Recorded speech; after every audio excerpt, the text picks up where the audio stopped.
All right, the box office numbers are in for Supergirl, and it looks like this movie is a bomb. It's a box office disaster, and there's a lot of people doing a post-mortem on this, talking about what went wrong. For one, I think a lot of people are sort of exhausted with superhero movies. I think if you're going to release a Spider-Man movie or a Batman movie, then yeah, okay, people will see that. But all these other superheroes, you got to actually put together a really good story, have a really charismatic lead, really give people a reason to show up.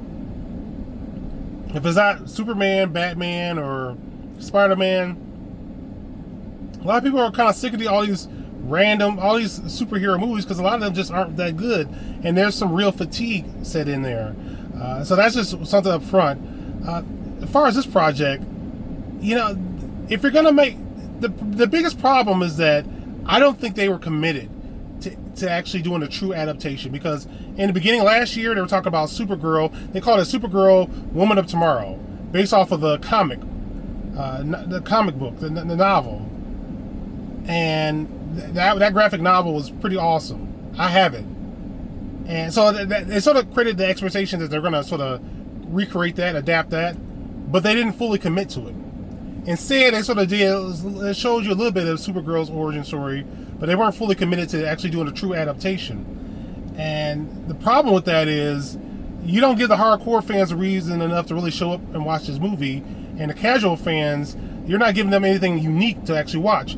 I think Supergirl, Woman of Tomorrow, if they did a true adaptation, it wouldn't really fit in very well with the James Gunn universe. His DCU it wouldn't fit in very well, because that story would have been a bit too dark, a bit too gritty. It would have been really interesting, and I really would have loved to see that. But I don't think it would have fit well with James Gunn universe, and that sort of created a weird conflict there.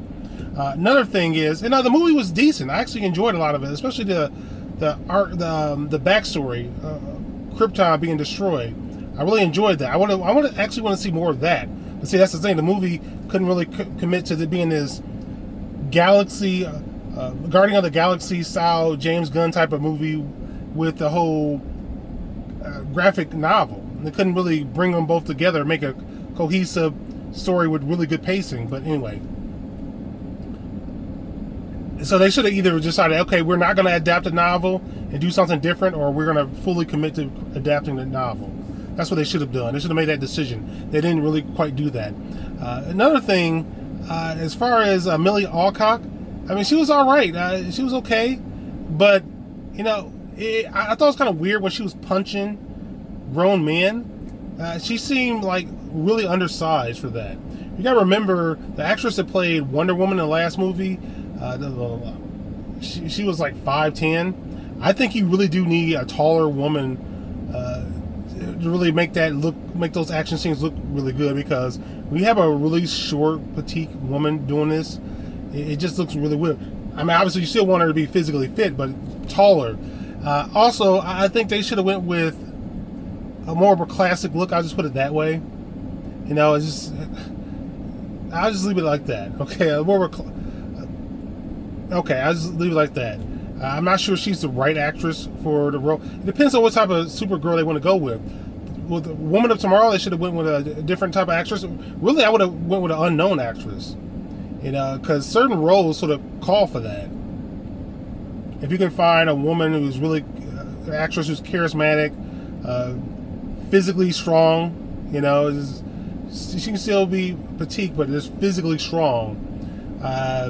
Somebody who can really capture the audience, really charm the audience, somebody that you could really root for, an actress who understands the importance of PR, just not saying things are going to alienate audiences.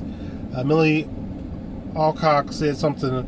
I knew the movie was in trouble when she started to almost justify its failure months out. I thought it was kind of weird. That drew my attention a lot more than her comments towards Christian. This movie's not for Christian dads or something like that. I wasn't really paying too much attention to all that. But anyway, I think those are some factors. The director. Let the director direct. The big problem with a lot of these big budget superhero movies is that you got the studio giving their notes, and too many hands are in in the kitchen. Too many chefs in the kitchen. I suspect that might be an issue with this movie right here. Let the director actually come up with a vision, come up with a good solid story, good script, and then hand it over to the director and let the director come up with his own vision. And I sort of suspect that this isn't happening enough in a lot of movies. You got backseat driver, backseat director type of situation going on. So I sort of suspect that. But again, I don't have a problem with Amelia Alcock in different types of roles, but I don't know if this was really the best fit with what they were trying to do. And like I said, they didn't really commit to either the full adaptation of the graphic novel or just doing something really different, a non-origin story. They didn't really commit to either one of those. And really for the graphic novel to really do that justice, it would have definitely been, almost would have been like rated R, almost. I mean, maybe PG-13, but I don't know. It would have been a darker story. But so these are my thoughts on the movie failing. I think that another core problem with a lot of these superhero movies is that they're ignoring their audience. They don't understand their audience. They don't understand who's going to these movies. Sorry, guys, but the feminists, they're not the ones driving these box office numbers, okay? Not even the women in general. Superhero movies mostly appeal to males. So you got to think about that when you're casting the lead character. Also, when you're creating a villain, too. The villain was pretty underwhelming in this movie. It was very forgettable. Had no real personality, but anyway. But you got to think about males when you're casting the female lead. You got to think about males when you're creating an actual story.